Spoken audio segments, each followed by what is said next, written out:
You're listening to another episode of the Just Go Bike podcast. That's AKA Murph. And that's AP. And this is the podcast where we talk about cycling just for the fun of it.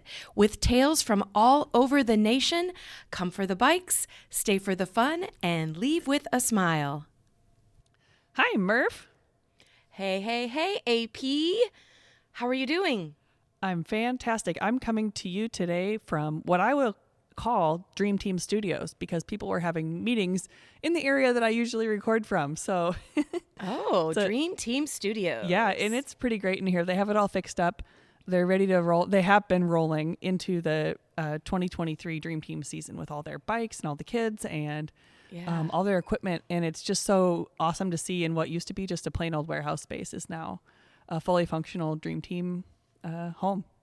Love it. Last time I was there was an artist up on a scaffolding doing some like graffiti art that said Dream Team on it. You're probably looking at it right now. Well, it is. Yeah, if my microphone was pointed that way, I would be looking at it. But there are two murals and they're gorgeous. I mean, they're just maybe not like they're not of flowers. They're of the Dream Team logo. So it's just really cool and it looks awesome. Yeah. Awesome. Well, I am finally taking a break from my travels and have been able to get out and ride every day, which has been super awesome. Okay, one quick story. Earlier this week, I got talked into getting out of my comfort zone and I did a fat tire bike ride, which I have not been on my fat tire since like the snow was flying. And you know how it is in the wintertime, or maybe you don't, AP, but when you bike in the wintertime, you're usually pretty slow and it's like kind of deep, snow or slush and stuff like that, at least here in Iowa. But when I went on this ride, we went out to what's called Pleasant Creek State Park, and it's located in Palo, Iowa. And they have this really cool recreational area. And then within this recreational area, like if anybody does sprint triathlons, there's a really cool sprint triathlon that takes place within this park called the Pigman. Oh. So that's kind of a side note. But anyway, there's an 8.5 mile multi-use trail that's used for, actually originally it was just for horses, but now they've expanded to running and biking. So that was the trail that I rode on. That was really nice of the horses to share with us. Yeah, there's these, there's some pretty extensive rules, that kind of had to be met before they would allow bikers and runners to be on the trail. We did not experience any passing of horses, but apparently if you do, you're supposed to stop, get off your bike, talk to the person on top of the horse and find out what they want you to do. So typically they don't want you to, I don't know what it was. You shouldn't be taller than the horse, or I don't know. I at 5'3", I don't really have any problems there. But I will say this trail was mostly like grass, rock, and sand, but also mixed in were these deep ruts where the horse hoofs have been. So cool.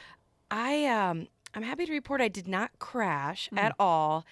And I'm patting myself on the back because I was gutsy enough to cross 3 water crossings on my fat bike without having too much of a panic attack. Well, congratulations. Yeah. One time I did, the guy was all like, this one's not very deep, just go for it. And I slammed on the brakes because I'm like, you can't say that and then have me just go for it. So I had to like turn around and build up my confidence. And he was right. It was just fine. So anyway, have you been out riding, AP? I have been riding. We have an event coming up that you'll hear all about on the podcast here in about a month.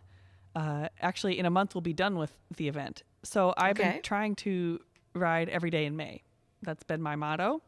Yeah. And I haven't ridden every day because the one day we had the shift premiere and then there was another day we had something going on. But I have been riding nearly every day in May. And I have I've been training for the pre-ride since November. And I have already reached the greatest number of miles I've hit in any other month so far. So I'm doing pretty good. I think that probably has a little bit to do with that brand new bike, don't you think? It has a lot to do with the brand new bike and the fear of needing to ride 500 miles. Yeah, in the beginning of June. You know, we're all training for the big ride at the end of July, but some of us do it a second time or a first time in June. That's right. Well, and of course, I won't be biking in July, but having this training and doing the pre-ride will get me in good enough physical condition to work RAGBRAI, which does take a lot. It takes a lot. Oh gosh. So, yeah. I've seen you in action, AP. I know you work your buns off. Yeah. I don't know if I can come up with the appropriate metaphor quickly enough, but I'm like buzzing back and forth. Like I don't stop walking the whole day. So, I got to get my legs under me. So anyway, it's been really great. I haven't been doing anything worth noting necessarily. I've been riding to work a lot. Yeah. I've been riding the trails a lot, just getting out there. And on the days when I don't really feel like biking or I have a lot going on, I just say, just get out and get miles, and that'll be good enough. So it's been really fun.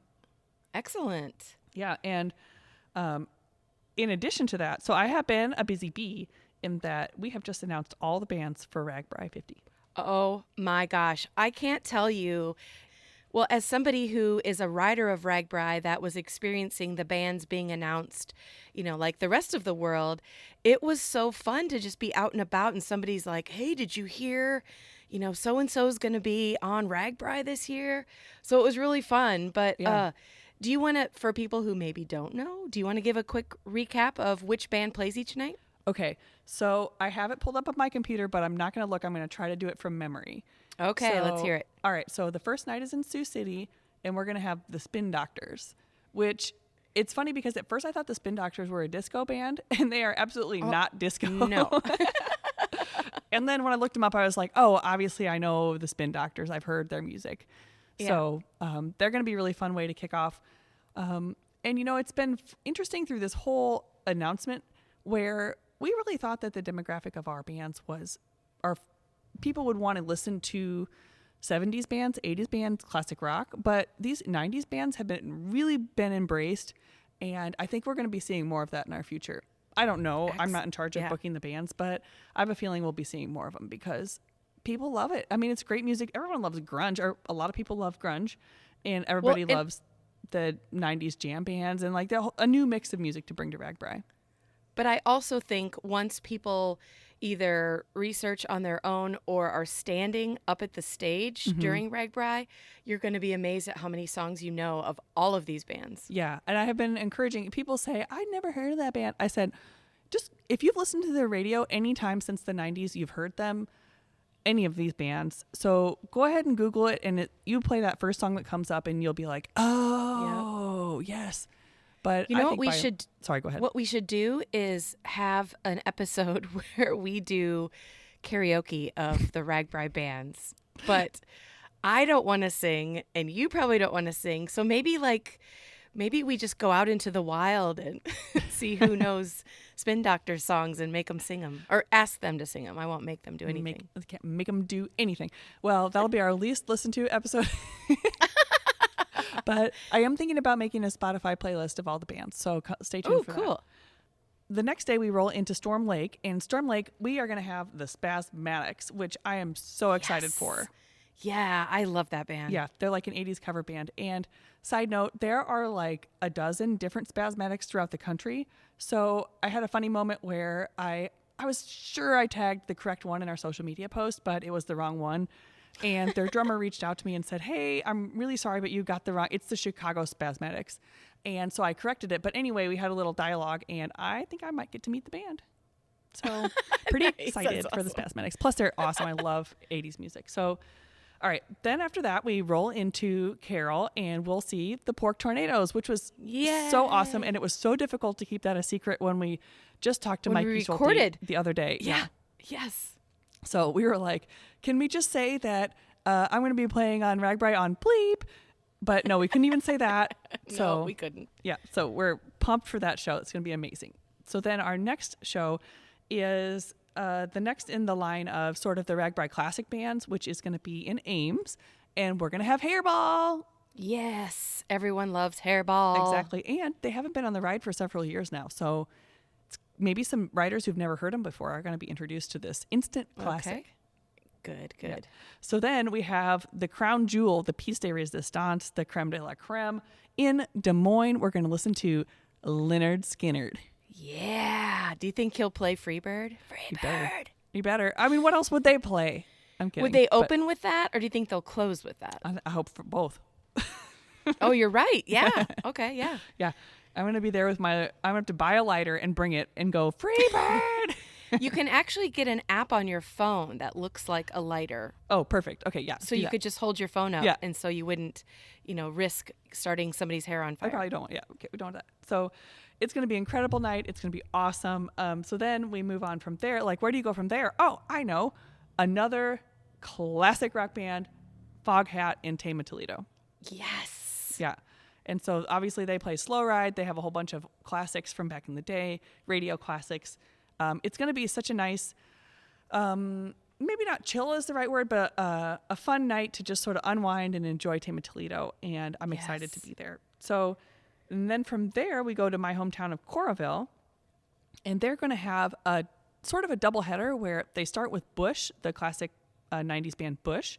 Mm-hmm. And they have a special guest called Plush, and that is an all-woman band. Oh, nice. In a similar genre, but they're really, really awesome as well. So enjoying that. So if you want to learn more about any of these bands, you can go to ragbrai.com/concert series, and you can learn about them, each of the bands. And we offer a really cool VIP package for each of the bands each night. So you might want to look into that. It has. Okay. I won't go into it now, but option. Yeah. Okay. Sweet.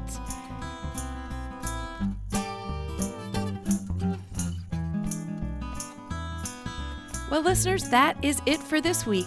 We both want to thank you for tuning in to listen to the Just Go Bike podcast. And if you'd like to contact us with a comment about the podcast, or maybe you have a topic in mind, you can reach us at justgobikepodcast@gmail.com, or you can also follow us on social media at Just Go Bike on Facebook, Twitter, and Instagram. Please rate, review, and subscribe to this podcast, especially if you're a fan. And if you have any extra time, pop on over to the Murphology podcast for more bike adventure interviews. All right, that's a wrap. We'll be back next week. Until then, just go bike!